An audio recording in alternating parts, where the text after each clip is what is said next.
Yeah, the podcast version. So I'm gonna go home and sleep with my wife. No, actually, I am home, and never mind. I hope you're not doing that right now. That'd be awkward. Well, YouTube would ban me anyway. Hello, everyone. Worth it. Worth it. Totally. Welcome everyone to the spoiler room. Thank you for venturing down the stairs, pulling up a chair, and popping your favorite drink with us tonight as we close out our Killer Concert month. It's been a wild ride for sure, folks. We've got backwards spinning records that blow up, demons, creatures, glistening pecs, but I think none of them can quite compare to tonight's film, which is 1985's Hard Rock Zombies. And I got a wonderful crew with me tonight to talk about this wild, and I do mean wild, and a crazy film. Back with us once again is Mr. Michael Vyers with us. Hello, Michael. How are you, sir? I am doing quite well today. Thank you. From the Shameless Picture Show. So glad you could join us once again to talk about this this film. And yeah, you being an audiophile as well, I'll be interested to hear your take on this soundtrack for sure. Definitely. I'm more than happy. Then this one also worked out well for me because I actually had just watched it about a month ago, and I was like, okay, I don't need to do a whole lot of prep. This works because I just reviewed the show on TikTok because Vinegar Syndrome just put out a Blu-ray of this release. Yeah, and you can see my dog in the background. I actually paid cash money for it. And they sent me a review copy.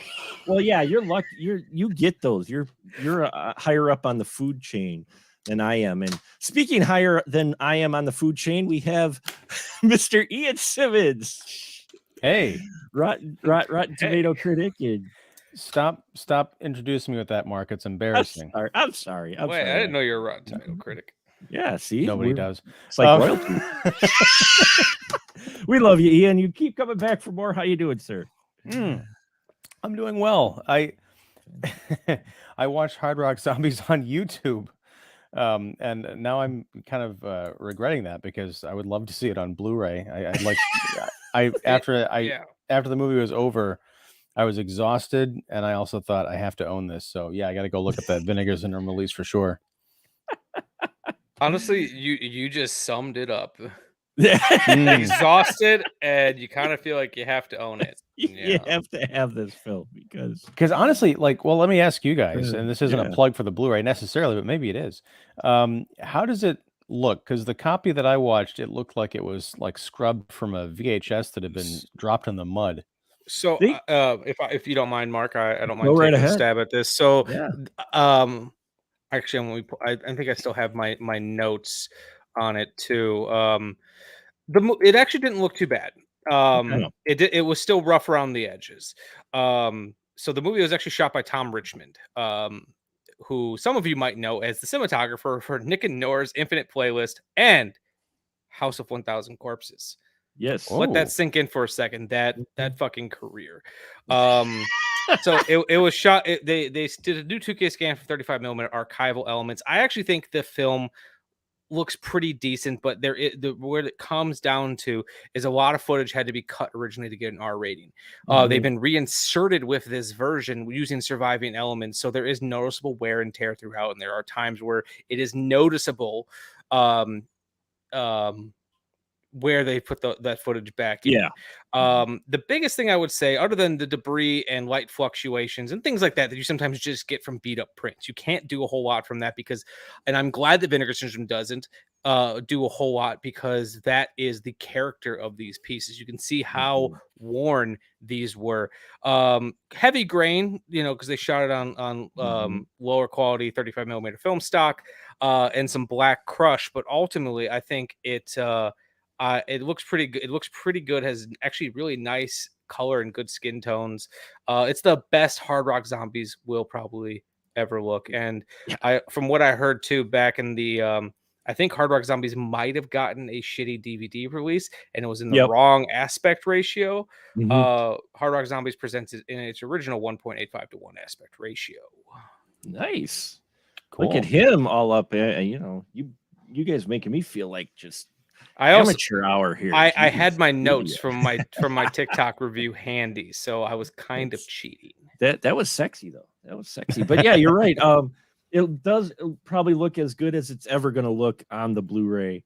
I was impressed by, again, Vinegar Syndrome bringing all kinds of extras on it, which I didn't get a chance to get through a lot of them, but it's honestly, a great it doesn't look bad. Honestly, the where it's the most rough is the audio, but once again, old print.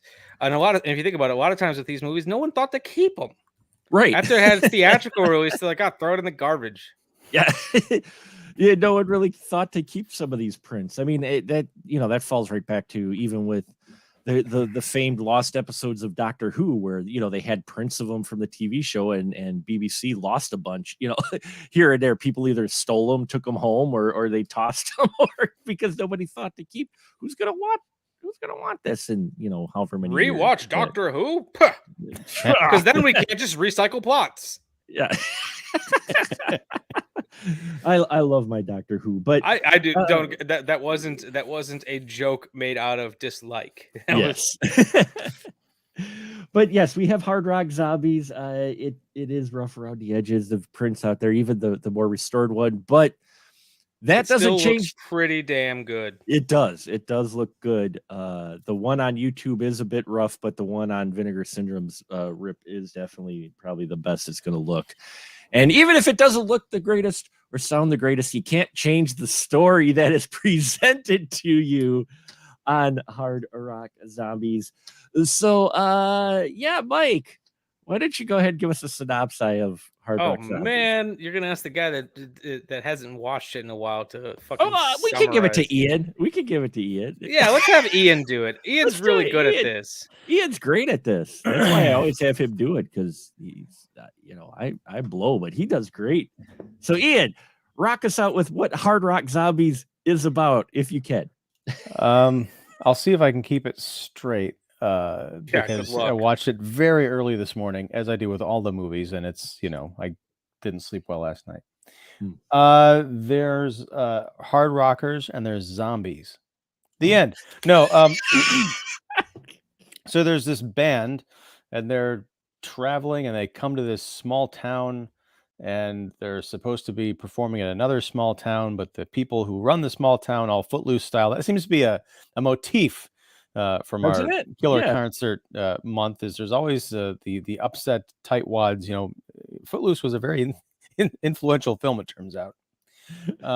They're like, we're not going to have this rock and roll devil music in our town. So some people try and put a stop to it. The lead singer guy, Jesse, is working on a new song that he the lyrics he picked up from an old book, I think, right? And it turns out to be resurrection spells, and that never goes wrong. So he writes this song and he's playing it, and they go to this town, and he meets a young girl named Cassie. It's never established how young Cassie is, but it's awkward. Doesn't he write in his song that she's 16? Yeah. Did he? Okay. Well, he writes that she's young. Yeah, he might mention the age in there. It is par for the course for every rock and roll story you hear. I was not condoning it. It's just it's a trend that they're playing into. It seems to be a running what was that Kiss song, Christine 16? So like, it's and that was a hit. That was a hit. But it's a running theme through these rock and roll horror films. But I think it's like the most on the nose here in this one. I mean, we had awkward teacher-student relationships in last week's, film, and the film before that is it's a comedy. Yeah, I'm jumping around here, but we start off with a couple of people picking up a hitchhiker, who very much has like a Christy Brinkley kind of vibe, and they go to a lake and they get naked and they're swimming around, and she turns and just drowns one of the hitchhikers, and drowns him to the point where he starts like spontaneously bleeding under the water. There's like blood bubbling up. Yeah. I'm like, what? She put her fingers in his eyes or something. Who knows? She cut the jugular. She might have nails. Sure, really yeah. matter. But it's just an odd thing. But then even odder is she turns around and does the same thing to the other guy who apparently had not seen his best friend get pulped under the water. He was too busy thinking of nudity. Pulped under the water. Well, it's brilliant. Yeah, well, thank you. But here's the thing: if I'm in a lake naked, even if it's with my best guy friend, and there's a attractive young woman there, I'm not like looking off to see the birds in the other direction or something. I'm looking at where the action is. But she had her back. She had her back to him, so he couldn't see what was going on. You ever heard of side boob, Mark?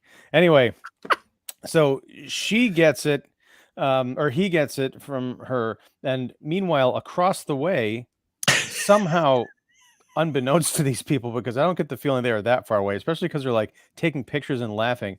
There are two little people, one who's got like a literal demon head. I thought that it was the gag was that this person was wearing a demon head mask, but I guess that was just supposed to be their weirdly deformed like mutant face. And then a guy in a suit like taking pictures and having a good old time. So they're all in kind of cahoots, and they'll come back later as part of this town, Grand Guignol. Did they ever mention what state this was supposed to be in? Was it California? No, I don't think so. I mean, they had palm trees, so it was California. That's right. They do make a reference to it because they're later when the zombies come out, you see a shot of the palm trees. So long and short of it, there's this intolerant town, and there's a really twisted family at the center of it. A guy who speaks German. He's 95 years old, and he's having rough sex with his lady friend. And the two little people show up in the bedroom, and turns out they're all related. And the young kids I mean, they're probably in their 30s. They want to watch, and through not much coaxing, Grandpa's like, "Sure, go ahead." So they're just so adorable. You can watch, but don't touch. Yes, watch but don't touch. This movie's full of great lessons. Anyhow, I'm getting lost because this movie gets really convoluted. I don't know why you gave me this synopsis. I'm tired, and there's so much happens to this damn thing. It's inconsistent as hell. I think you've done a really great job. Because it's gun to my head, I couldn't tell you what this movie's about. Like I remember horned up Hitler. I remember the titular hard rock zombies. I remember our lovable mulleted dorks who are this band. I remember a naked woman dancing in the street. I remember the weird John Carl Buechler effects of the little people. I remember it becomes fucking Night of the Living Dead near the end of the second act, where it's just these townspeople that we don't like who are now trying to defend themselves. It's why don't you like them? They're Ed, Ted, and Red. They're the head of the council. I mean, that's the weird thing is like this movie. It's almost like halfway in, it decides, you know what, this is a shitty movie, but we can salvage it by turning it into a comedy. Like I don't get the feeling like the first half of it doesn't feel deliberately funny. It just feels incompetent. Well, the rumor that I heard is that the film was originally supposed to be like, it was like 20 minutes worth of footage that was supposed to be played for something else in a film called American Drive-In. And the director was like, I think I have something here. Let's expand this. Wow. Because like there are parts of this movie that work. I just need to preface by saying I don't know if I liked this movie, but I also didn't hate this movie, and I've been thinking about this movie. Like I definitely didn't love it, and I had a very much a like, what the fuck did I just watch moment after I finished it. But I almost feel like that might be the charm. I don't know, there's something weirdly like appealing about. And I'm just going to keep calling them dorks because everyone in this band is a dork. The band is full of dorks. Yeah. There's something just so great about like when they get resurrected as zombies and they're all rocking Kiss makeup and doing the robot throughout town. Well, not only are they doing this film has like 5 different ideas going on all at and I'm a firm believer, if they would have ended this movie on its logical ending point, which is the hard rock band getting their revenge and playing a really fucking sick concert for this record label executive, that should have been it. But instead, then there's like, I was like, oh, this works. I liked this. And then there's 30 minutes more. That demo or whatever they do for the executive goes on for a long But time. yet that was still working for me. Well, right, but it's just like they keep cutting back to other things happening outside and like all these other storylines unfolding, and then they keep coming back to the band. I'm like, how long have they been in there? But no, the band has a very interesting look. It's like a cross between like, was it like Kiss, Guns N' Roses, and Flock of Seagulls. I mean, and then they do, yeah, as Michael mentioned, that robot zombie strut, when they become the Walking Dead, and they actually do. They use that phrase in here, Walking Dead, which is fun. I'm reading those comics now, but yeah. So Jesse and his band end up falling victim to this family, and I texted or I Facebook messaged Mark after this moment happened this morning, saying that it has one of my top 5 character reveals of all time, because at one point the old German guy rips off his clothes to reveal that he's wearing clothes underneath, and he rips off his face essentially to reveal that he is Adolf Hitler. And his grandma, the woman he was stooping, is Ava Braun, who is now a werewolf. Inexplicably.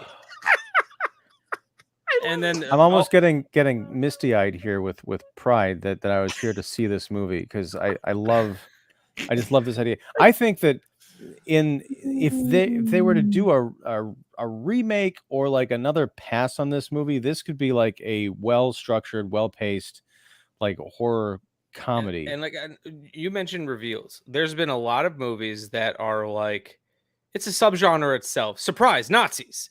One of the best ones was The Green Room, which feels like a spiritual cousin to this film.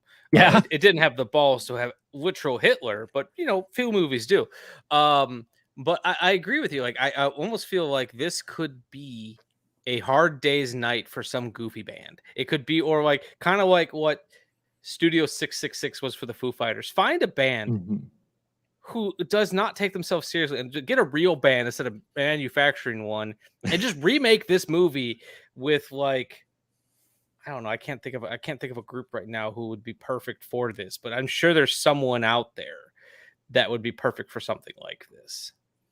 Oh yeah, absolutely. I mean, even the skits, it's just hilarious. You watch this thing because, and I think that's why the way you guys mentioned, I've watched this film many times. Go figure. I know that's a surprise to you, Ian. I know. No, but I'm sure everybody. No, I've watched this a number of times now. If I got on Blu-ray, I'm very happy. But it's one of those films where you just watch it, and it's hard to believe what you're watching. And I think that's part of the charm, is that it goes with it and it commits to the gimmick. I mean, some films kind of go with a gimmick and then kind of fit. It commits. It does. And it's almost to the point where I was looking up the band thinking this must be a real band, because this feels like an advertisement that someone would make for a band. And it also made me sentimental for the because I was like, oh, this must be a real band, because they're spending a lot of time shooting glamour shots of them, and it just feels like skits from the Monkees. And it's like, and find out they're a fake band. It's like, oh, that seems like a wasted opportunity. And it just really makes me sad that I wasn't born much earlier, and I could have pitched my idea of Dream Police Academy at a Cheap Trick Police Academy crossover, because it's like the loving way that they commit to really marketing this fake band is admirable. It is. Maybe it's because I watched it too early, and I think it's because it was the first time I'd seen it. A lot of the first time watches, when I get kind of stuck in the mud of like, where is this going? It really takes me out of the picture. And that was the case this morning. I don't know if on a rewatch I'd say that there's too many music videos crammed into this thing, but especially because they're a fake band, I feel like this is these little music video vignettes are good for like, a minute. Something like we saw in, like, was it Rock and Roll Nightmare? Yeah. The farmhouse one? Yeah. That works. Here, they go on for like the length of a song, like 4 times. And I'm like, I'm not here for this. No, they went over this movie is an hour and 36 minutes, and it's at least 10 minutes too long. It feels like 2 hours. Yeah. And this is saying to someone who enjoyed the movie for the most part, like I got an hour into this movie and I swore I was like that I had, I was like, oh, that must have been an hour and 30. And I checked, I was like, oh fuck, there's still 30 minutes left in this movie. Yeah, and I got my wrist slapped once for fast forwarding through a movie. So I have a no fast forwarding policy on a first time viewing, and I'm kicking myself now because I'm like, I could have shaved off that 10 minutes just by skipping the music videos. Oh, yeah. The only time I've ever fast forwarded anything was there's a period of time where I'm still reviewing stuff for Vinegar Syndrome, but there was a period of time where they were sending me a lot of pornography. Oh, and I was just you fast forwarded? Yeah, I wanted the story. I was reviewing it as if it was a film. Movie. So I'll watch like the first maybe 30 seconds to a minute of one of the scenes to see if anything interesting happens, and then it's just fast forward. Let's get because that way I can review like 2 of them in a day. That's true. You can knock them out quicker. But yeah, I mean, there's a joke somewhere in there. There is a joke in there somewhere, but we'll just let that for the audience to piece together. But I mean, it hits the Corman notes right away of how to get someone in. In the first 5 minutes, we have nudity, we have a kill, and you have 2 kills, and you have something weird happen. I mean, the way the film opens, especially with the hitchhiker, it sets it up later because our group of Dunderhead band members who are all look the hair rock look, but they're all like Boy Scout hair rockers. I mean, this is like guys who are like the cleanest. There's only like one guy who kind of like, oh yeah, girls, but the rest of them are like, no, we're we just enjoy our music. And so they pick up the hitchhiker again. So you're like, uh-oh, that's the killer girl with the mutant little people and the photographer. Where's this going? And she takes them to the house because that's where they're going to stay. And they agree. Sure, why not? And, they start to practice, and Hitler tries to kill, they don't know he's Hitler yet, tries to kill him once by electrocuting him during one of the musical numbers that we get in this film. I'm honestly disappointed how hard it was, like that Hitler wasn't able to kill these guys easier. Like these guys are idiots. Yeah, it feels like one of them could have easily died from a falling coconut. Like they should not have been this difficult to kill. Well, it's almost like a Spinal Tap kind of thing. Like they're so dumb that they just like walk right through and past danger.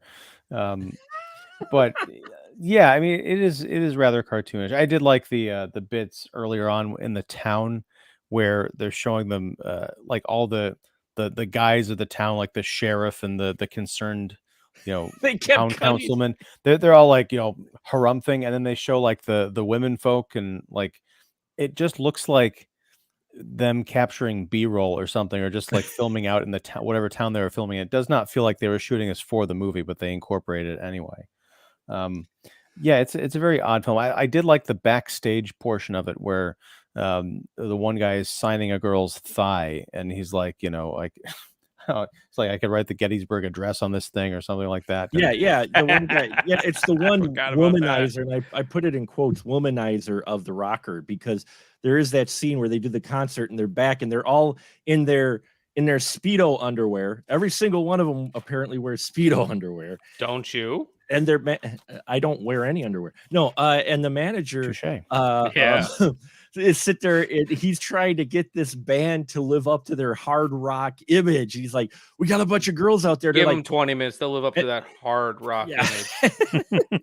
Only need 5. But they sat there, and the most of the band members like, no, don't let them back here. We just want to practice, want to focus on our music. And he's like, you've got to do this for your image. And suddenly he opens the door and all the girls come in and reluctantly sign it. But at one point, the agent even says, go ahead and sign them underage titties.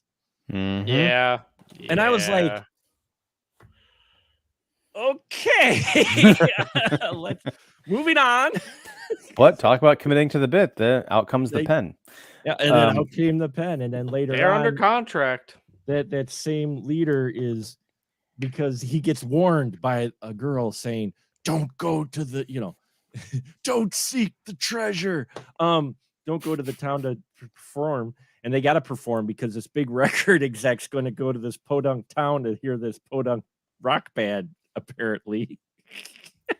Yeah, I don't know how that works out. And so then he goes, and that's who's it?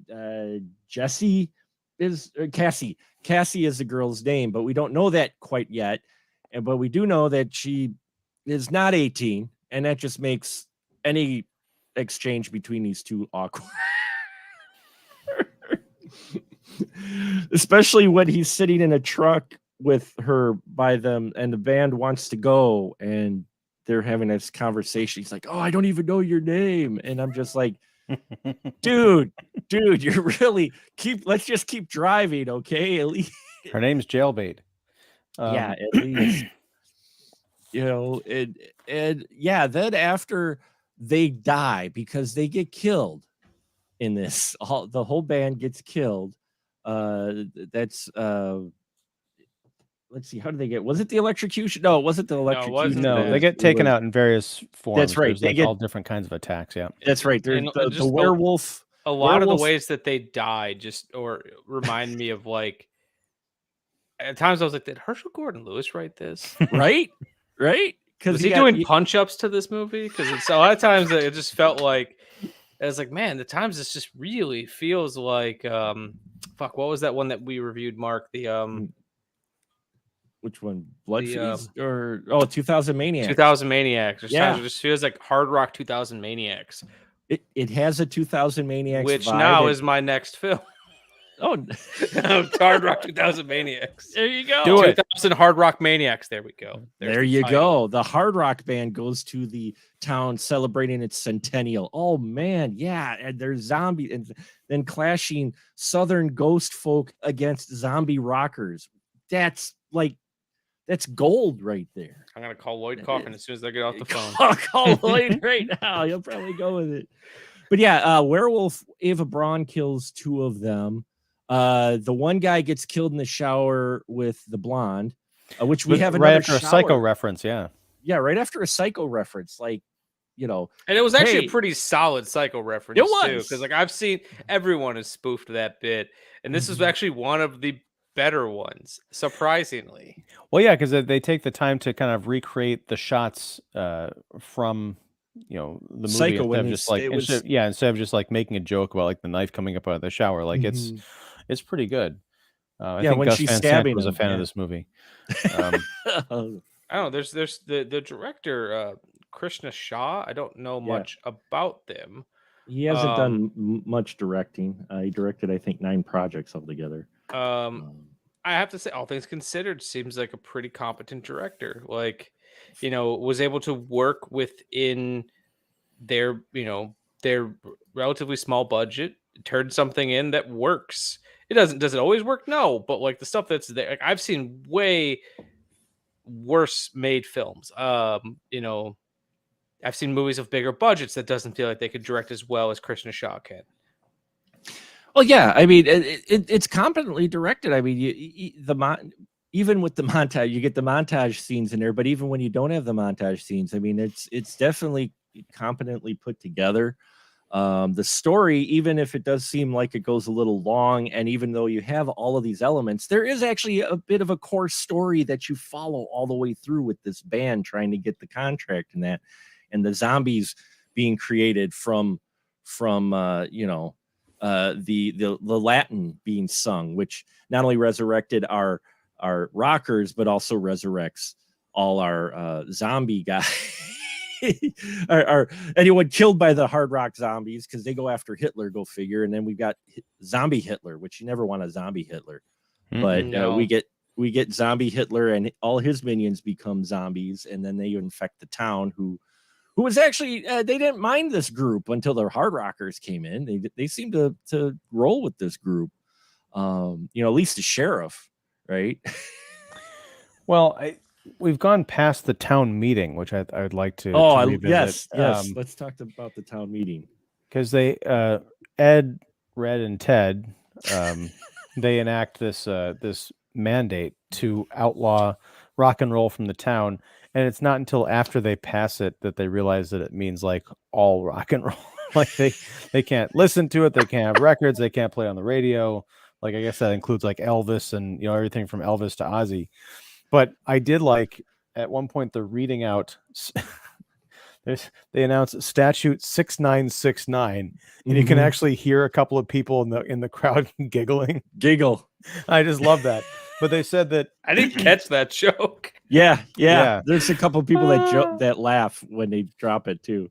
But they said it's statute 6969. Rock and roll will be banned along with gypsies, circuses with lewd shows, door-to-door sales of intimate devices, stage plays depicting unnatural acts or that call into question America's foreign policies.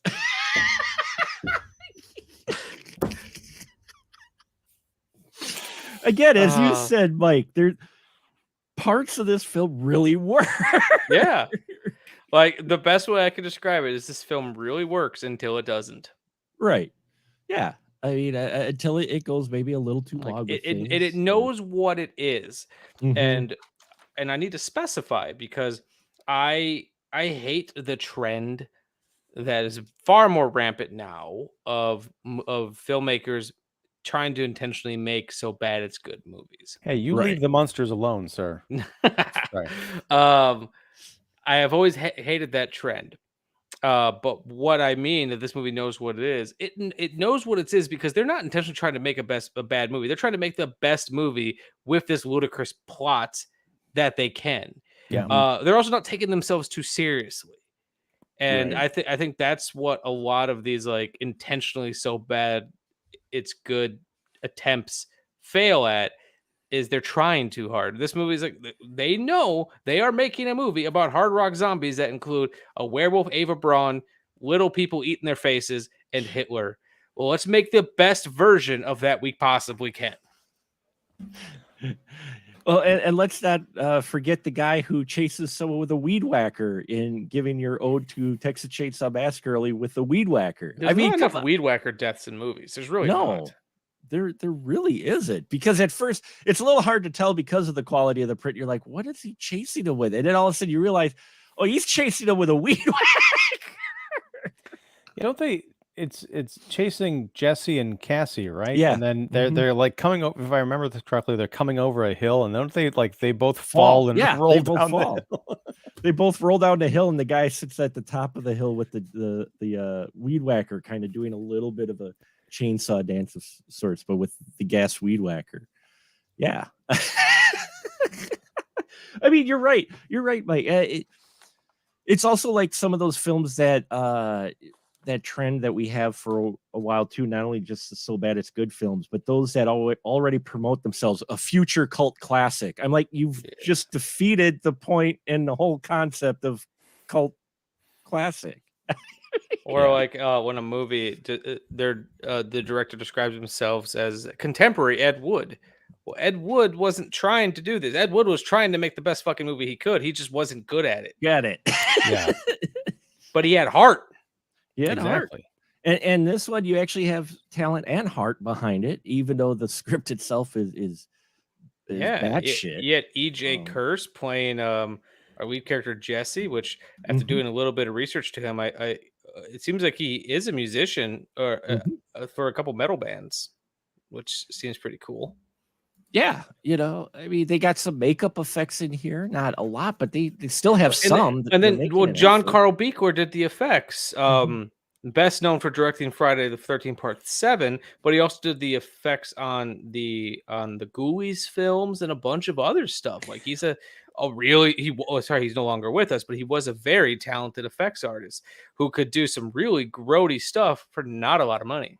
When you mentioned him at the top of the show, and I thought you were referring to these as sort of like Beekler-esque, but he actually worked on this, huh? This is him. That's great.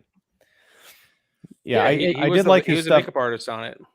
Oh yeah, the one bit that I just kind of chalked it up to the movie's charm is later on during one of the zombie attacks. I don't remember if it was a little person or it's supposed to be a kid zombie, or whatever, but there's a zombie in the foreground, and you can see like their mask, like the flap of the mask is like up over the back of the collar, like it didn't get tucked in. I love seeing shit like that, like, and not even just movies like this. Like, I saw someone complain one time about watching like an old like 1930s horror movie, and it's like, what's the point of having Blu-ray if they're gonna keep the strings? And it's like, I want to see the strings. Pull the strings. But no, I looked it up just to confirm because I just didn't want to be wrong. But yeah, Becor did this after Ghoulies and before Troll. Oh wow! This was sandwiched in between the two. He was, according to IMDb, special effects director, second unit, and special effects makeup. And that's the thing, is you get some great effects, like when they off the rock band. There's some actually really good effects in here. Or when the rock band zombies come back and kill, like the one where the one guy takes the knife for the weed whacker guy and shoves it through his throat and pins him to the wall. And then when he comes alive, he comes out of, he pulls himself away from the wall and he actually pulls the knife. Yeah, out. that was a cool effect. I like when he comes off the wall too. There's a very subtle, like a cartoon, like yeah, when he comes away from it. I love well-placed sound effects. But I mean, go ahead. Oh, go ahead, Ian. No, these zombies are. I mean, I don't really think I've seen zombies in a movie like this before, because they're like driving cars and they're playing like rock music. I mean, the only real difference is that they've come back from the dead and they don't talk a whole lot, right? But they seem to have all their faculties. I don't know. If anything, I think the manager has a better band now because they don't need a whole. They don't need a whole lot. They're not going to argue. They're not really motivated by sex or drugs anymore. They will go out. They will perform, and you just got to keep them on ice. Yeah, and I think it was the band manager who said one of my favorite lines. He said, "Jesse's a big boy. He can take care of himself. Besides, he's dead." Yeah.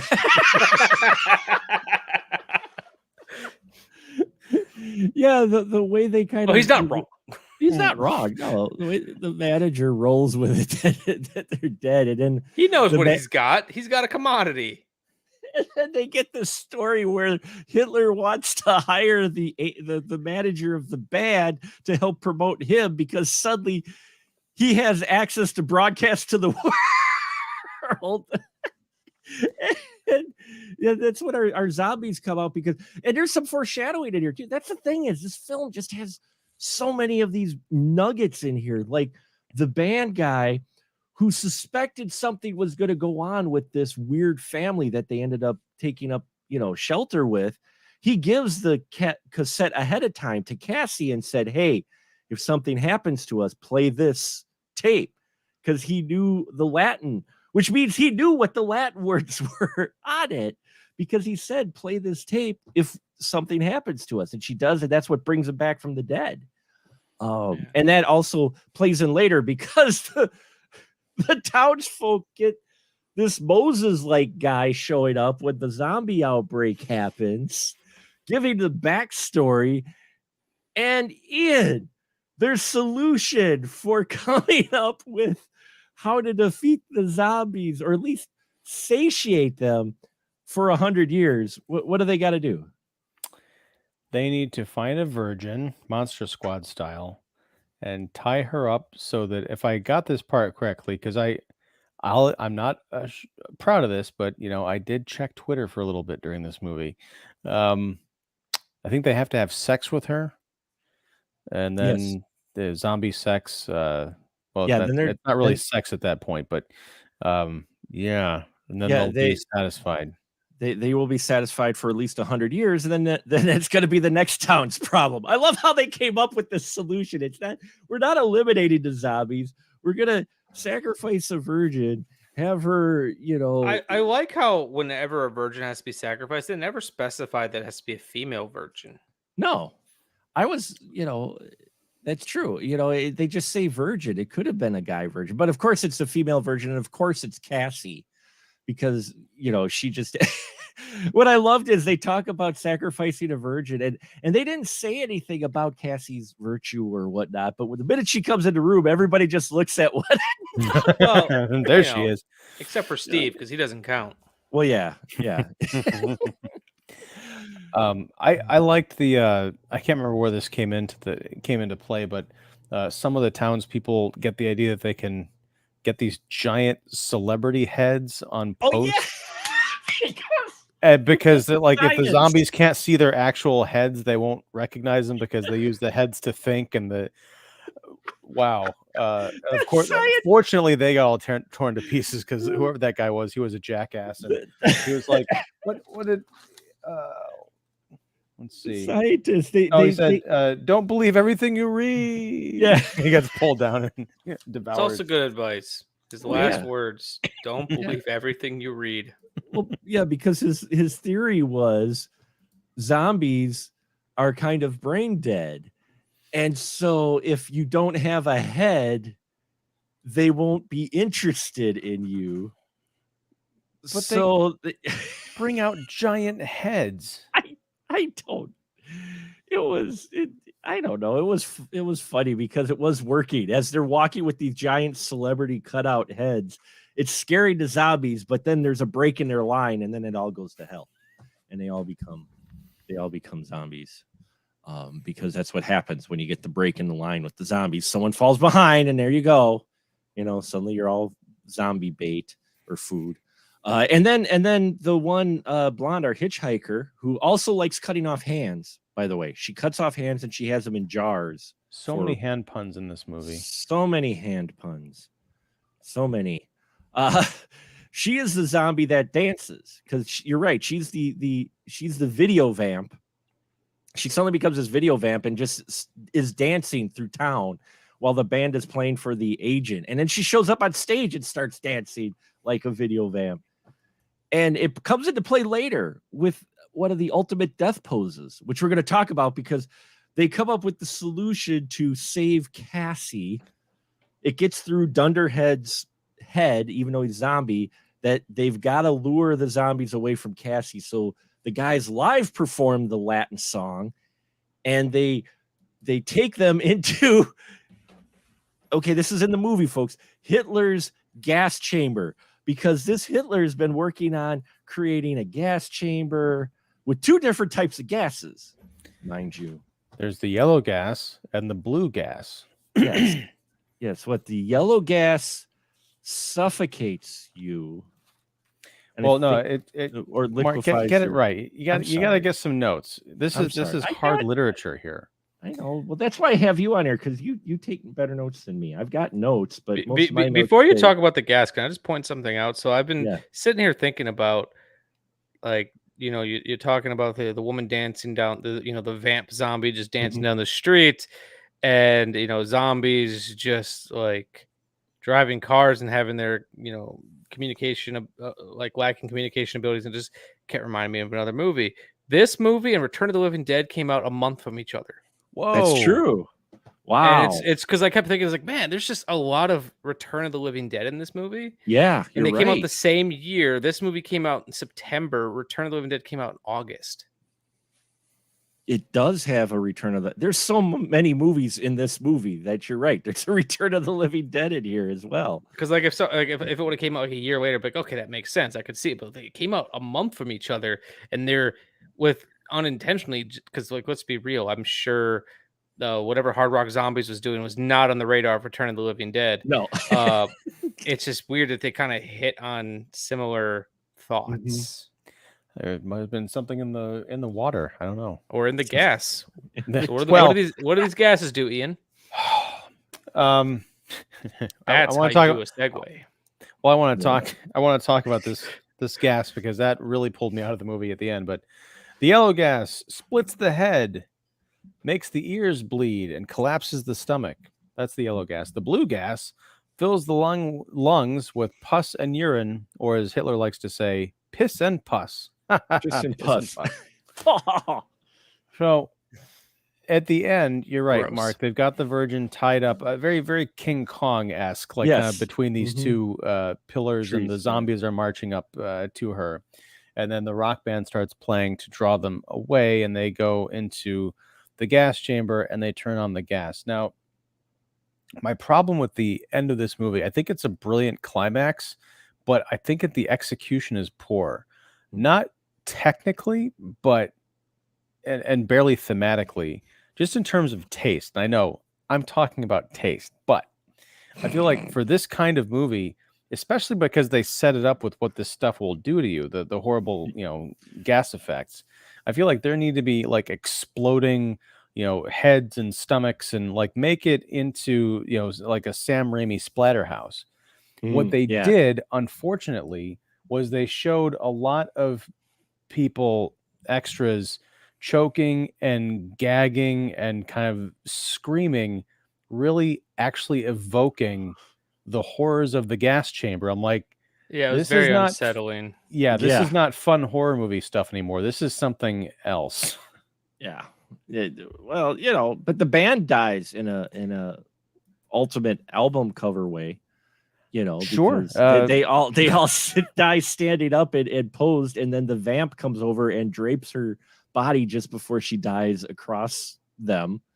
And that, again, would have been a nice little capper to a much differently handled bit. And I don't know what the thinking was there, and it might not even, I doubt it was intentional, but just I think the they were effect just of watching it, I was like, especially because this is only 30 years after the fact. It's when this movie came out. Like, wow.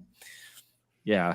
No, you're absolutely right. I mean, the way they die, you could have at least just had them maybe drop, but them gassing and choking and that and going on for a while as the camera, Evil Dead style, swoops through the basement at least 2 passes. You're right. Suddenly it's just a little bit serious. You're like, this is, again, awkward, much like the whole Cassie Jesse relationship. Yeah. Awkward's putting it light, and there's a lot that I liked about this movie, but when this movie got cringy, it got really cringy. It doubled down on the cringe. It's going all in. The one person we didn't mention during the zombie outbreak, where the film is another film within inside a film, when the zombie film starts, we've got the mutant guy. He's eating, and he's got a really ravenous hunger. So hungry, in fact, that we keep cutting back to him as he eats part of himself until he finally, when our bandit dies, he actually eats his own face. That was a neat effect. It was that. It was gorgeous in the most grotesque way possible. It was. What this mutant creature we keep coming back to is doing is actually fascinatingly grotesque. And then, the whole eating of the head thing I'm like, that's really cool. I mean, it's grotesque, it's disturbing, but at the same time, that's something you wouldn't quite expect in a film of this budget and caliber. And for things that happen, that's another really cool effect that you get, that you get peppered throughout here. I mean, even the makeup woman on the makeup on Werewolf Ava Braun for Wolf Woman looked fairly decent. I mean, we didn't get to see it in full light. That effect of the creature eating itself was probably the most Buechler effect in this movie. And then, just like I said, looking at his IMDb and seeing that he was special effects second unit director as well as just doing effects, in my mind is like, well, that shot probably was the second unit special effect. He probably was just off in a room by himself, like, I have this really cool idea, I'm just gonna do it and we'll turn it in. How much is it gonna cost? Don't worry, I'll cover it. All right, shoot whatever you want. I'm gonna just have the little mutant guy eat himself throughout this whole movie.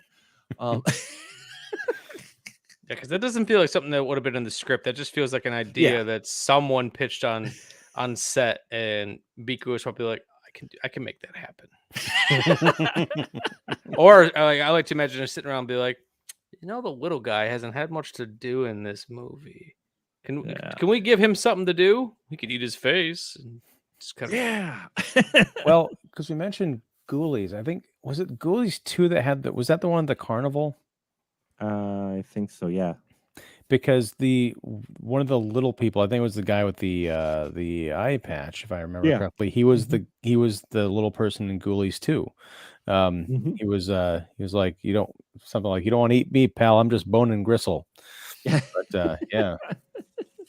That is it Philip Fondacaro, I think I remember him best, funny enough, from a I think it was like made for TV Mary-Kate and Ashley movie that came on Disney Channel when I was a kid. Thanks for adding that last bit of context. Yeah. No, it's not. Well, it was 93. I was 3 years old when it came out. Well, I remember it's fun seeing him in this film because I mean he's all in. He ends up being an eye-patched Nazi, for crying out, little person Nazi, which Nazis would have never had a little person as. Yeah, it didn't stop Rob Zombie in 31. No, it did not. This is very true. But this guy was like the Warwick Davis of B horror films. I mean, he was in everything, and he was in Willow as well. But yeah, he was in Ghoulies too as Sir Nigel Pennyweight. And he was also, he was in Troll. He played Torok the Troll.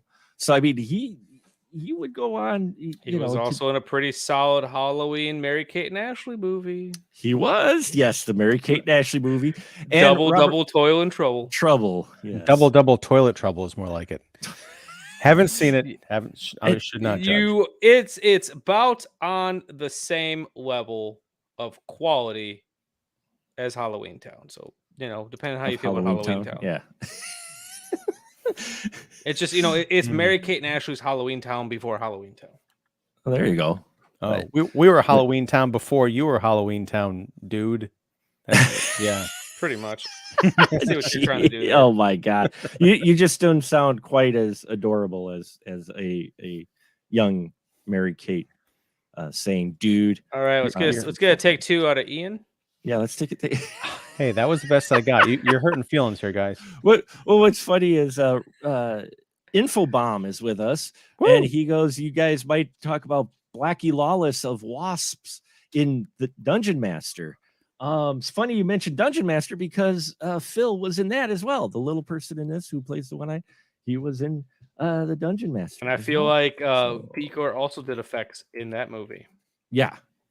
I mean, that's what's always fun looking at these B horror movies, especially around the mid 80s, is you get these now known names working on stuff that you were surprised they worked on. It's like, holy crap, no, he worked on this and he worked on this, and oh yeah, he did Hard Rock Zombies. You're like, what?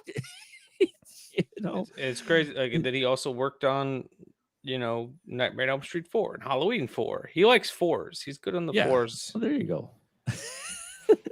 And our one Facebook user watching says 31 is a bad fever dream. I didn't mind 31. It was a fun theatrical experience for whatever reason. The crowd that I was with was just into it. The entire crowd was into it. And I can see that. Yeah. I think I watched that on video. Is that the one that has that great Richard Brake monologue that opens up in black that's how and the movie white begins? He is going to be at Flashback Weekend in a couple of weeks, and I was like, because I'm not going, but I was thinking if I were to go, there's a part of me that would just go just to meet Richard Brake. Mm-hmm. Yeah, I've heard he's a really nice guy. Yeah.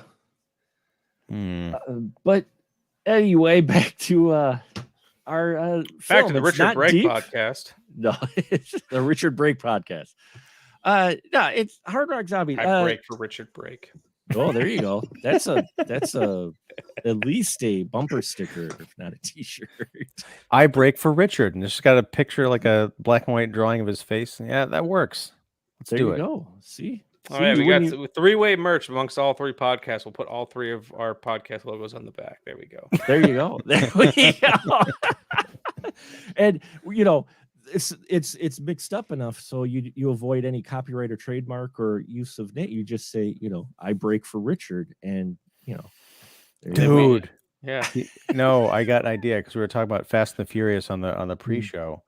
you do a remake of this movie. You get Keanu Reeves as like the cop or the young upstart cop, and you get Richard Brake as like the surfer dude. You call it Point Break. Oh, fuck yeah! Greenlight it. Wow, greenlight it. There you go. If I had the money, There I'd give you like $30 at a Slim Jim for that. I'll tell you what. For you, I will go to Flashback Weekend in a couple weeks. I'll pitch that to Richard Brake and see if he'll do it like for less than scale. There you go. Okay. You never know. Yeah. You know, it depends on how film his reaction to it. Yeah. Depends on how popular he is at the convention on whether or not he agrees to do the film. Oh, well, yeah. It ends Killer Koncert, and I thought this was a great way to end the Killer Koncert month with this whacked movie. It's whacked. But I wish I would have had the foresight to go back through the movie and write down every character's name just so we could have ranked their mullets.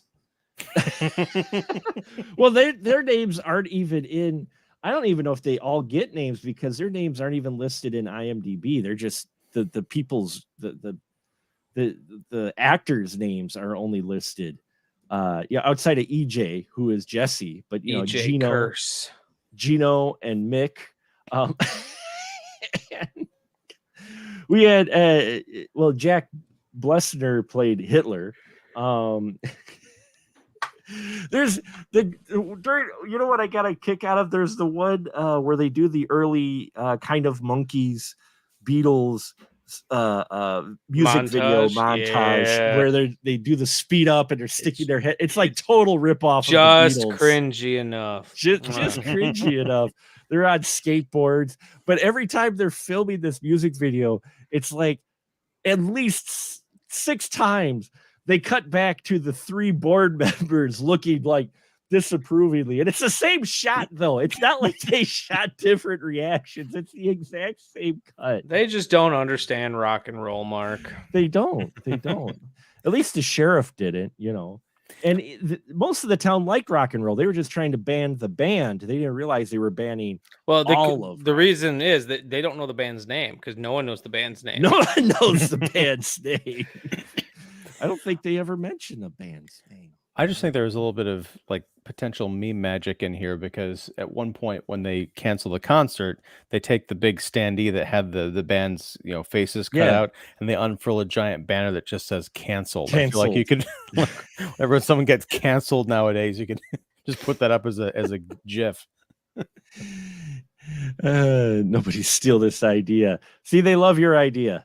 They love the ideas. We got so many great ideas today on the spoiler room because this type of film inspires people to come up with more creative things. But I think we'll wrap it up here with our final thoughts with Hard Rock Zombies. So, Michael, your final thought with Hard Rock Zombie. Is this a film that you could tell someone, hey, you're looking for some 80s, rock and roll horror, watch Hard Rock Zombies, preferably with alcohol and people? Yeah. So I guess the best way I could put it, I think I gave this movie like 1.5 stars or 2 stars in the Letterboxd, but I gave it the little heart. Because subjectively it's not a very good movie, but there's something about it. And the best way I could describe this movie, Kevin Smith, bringing it back to him from the pre-show, one time described his good friend Jason Mewes as having a nickel head but a heart of gold, and that's this movie.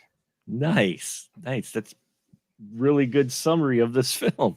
Ian, what about you, sir? Your thoughts with this?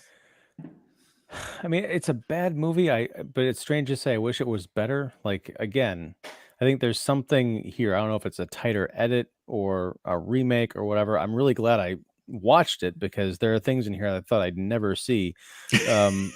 But yeah, there's just so many different ideas thrown into the mix that, and that's the thing. I can't think of any that I would, cast off except for maybe the music video bits. But you've got the zombies, the underage romance, the Hitler. The music video bits are I think what's the strongest.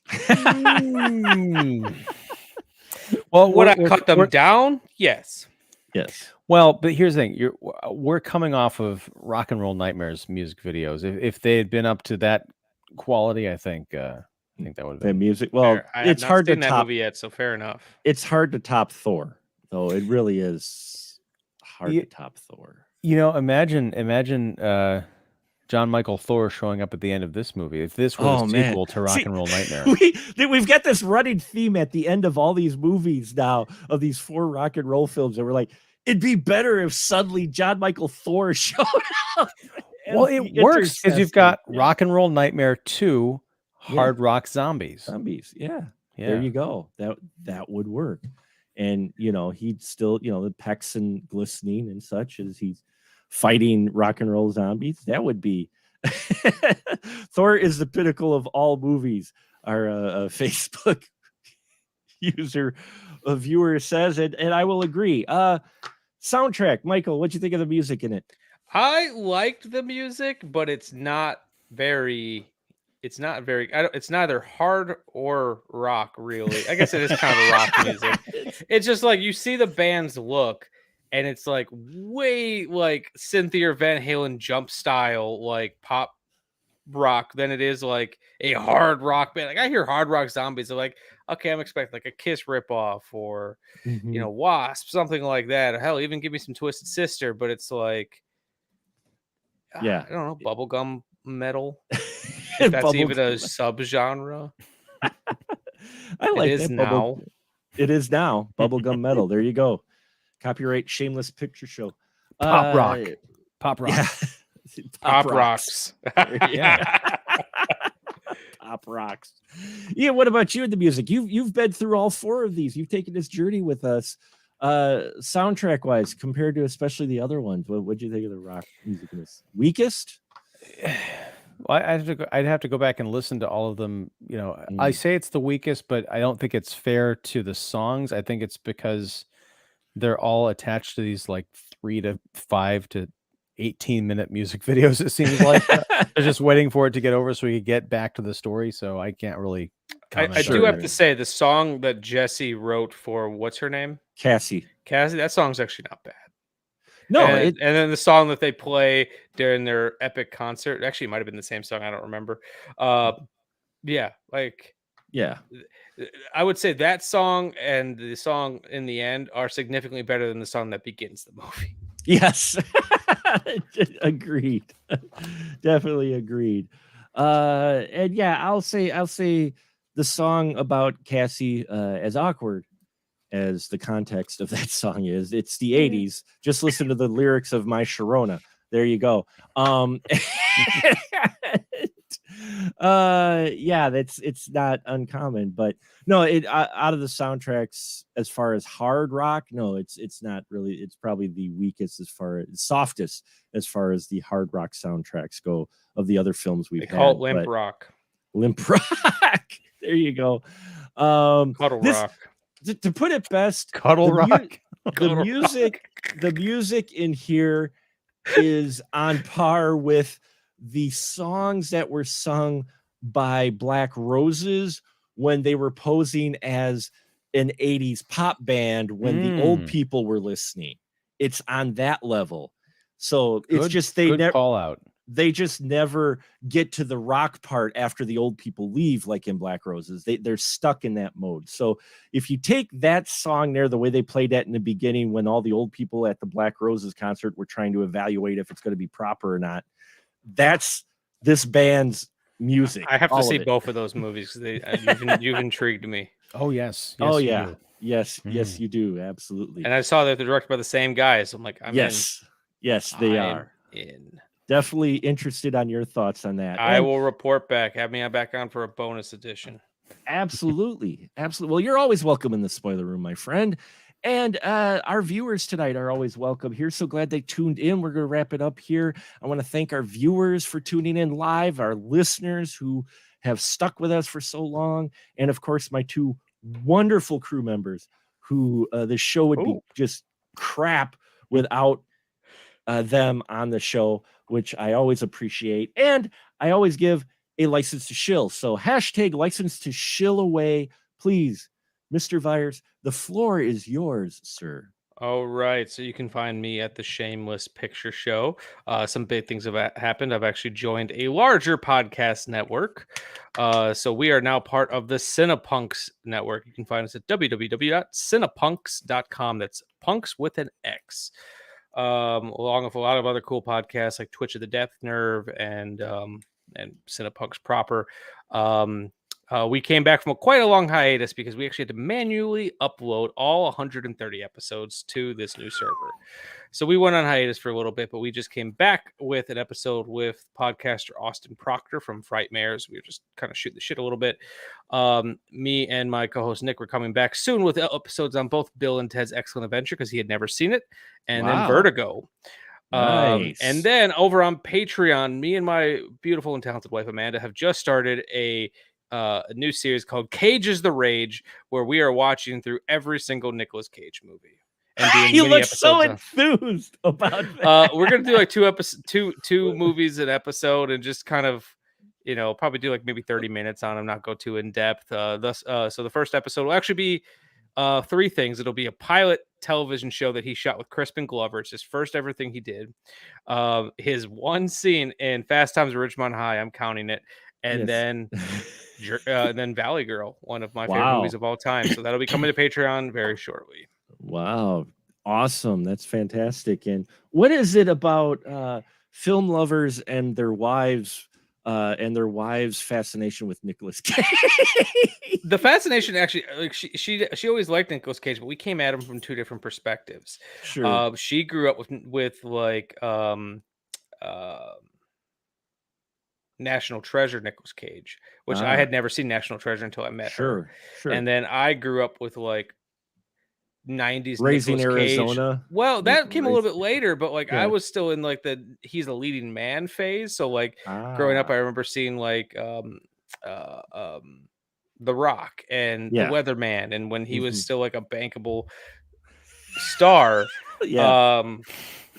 And then I feel like Mandy came out and just kind of rocked everyone's world and put it back on top again. And just the biggest thing we want to do with this series is we're less talking about the movies and we're talking about his performance. Oh, nice. And the progression of his performance, because where he goes, because there's times where I've seen him in very terrible movies, like this movie he did called Primal, where the movie's bad, but he's doing something interesting. Good, who knows? But it's interesting. Nice. So that's a great, that sounds like a great concept. So check his stuff out, folks. And Mr. Ian Simmons, I know you got some stuff to shill, so please shill away. My brain's still broken when you talk about your wife grew up watching Nicolas Cage movies like National Treasure. And I remembered, because you mentioned that, I think if I did the math right, you were born, Michael, in 1990. Yep, she was born in 92, so maybe grew up was the wrong term. No, that's about right, because she would have been about 12 years old, and now I feel I guess so, really fucking old. Well, you said it, not me. Well, no, I'm saying I was I'm older than you. I'm older than you. So I know. Mark and I are contemporary. We're sitting out on the front porch in the rocking chair, yelling at each other to get off our lawns. That's right. And I'm not even just saying this. Neither of you look like you're that old. So well, you got that thank going for you. But okay, so my shill. Old man, adult brain. Get back into focus. Kicking the Seat. That's my website. Kickseat.com. You can also find me on YouTube. I've got a bunch of stuff coming out, I think, and some live streams and all sorts of good things. So yeah, go check it out there. Yeah, they're actually going to be talking about Super Pets. DC's League of Super Pets. Yeah. Yes, I am breaking my 1-year superhero TV/movie moratorium, which I know we haven't talked about this, Mark, but I saw the trailers coming out of San Diego Comic-Con. And for all the big comic book movie I didn't projects know if you'd up. watch those. I'm not watching the new content proper, but I did watch the trailers, and I gotta say, like all the comic book movie trailers coming out of San Diego Comic-Con, I may extend my moratorium indefinitely, because there was nothing that I want to see in the next 5 years from any of those fucking studios. I want to see the Super Pets movie just because my My wife loves pet movies, and I'll watch The Rock in pretty much anything. So, Yeah. but no, like I didn't even see the trailers. I just saw the logos. I'm like, man, I don't care. Like, don't get me wrong. If positive buzz comes my way, I'll probably in time check them out. But I'm not rushing out to see them. Sure. I'm putting them in the same category as TV shows like Lost and Breaking Bad. Like, there's a lot of content to catch up on. I've seen a little bit of each. I'm like, one day I'm going to be retired. I'll have a lot more free time on my hands. I'll go back and watch them. But realistically, that day's going to come. Like, I got other shit to do. I'm putting all those movies in that category because if I skip out on Marvel's Phase 5 and 6, if I try and watch anything from Phase 7, if they get that far, these things are so interconnected. I'm going to have to watch like 30 different movies just to catch up, and nobody's got time for that. Yeah. Ain't nobody got time for that. I'll go see Wakanda Forever and then just kind of wait for the positive buzz. If a positive buzz from someone who's not a Marvel fanboy, and then go from there. Well, this not Marvel fanboy, hashtag DC shill, has actually liked the last 2 Marvel films, but a lot of Marvel fans have not liked the last 2 Marvel films. So maybe that tells you something about those films.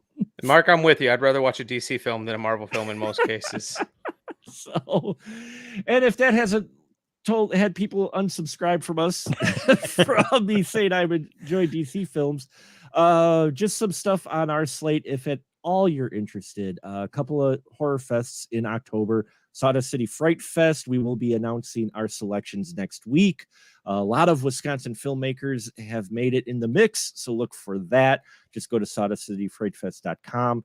And the weekend after that is the Twisted Dreams Horror Film Fest, which I bring up because I will be on the podcast for the Twisted Dreams podcast. Christopher Kai invited me on Thursday at 7 p.m. Central Time. I'm going to be there talking about Wisconsin horror and a few other things. They've got an announcement or 2 that's already been in a press release, I guess. So for something.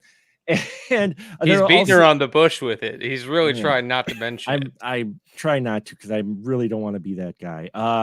But I also have an interview coming up soon with the folks behind High on the Hog. They wanted to meet with me and talk about some upcoming stuff, and I'm interviewing them. So that'll be dropping this week as well. So yeah, a lot of interesting stuff, especially involving indie horror. So you want to stay tuned for that if you're at all interested on the YouTubes and all that fun stuff here on iTunes and our podcast. Thank you so much for tuning in. Thank you, our listeners. And now we just say good night, everybody. Good night. Good night.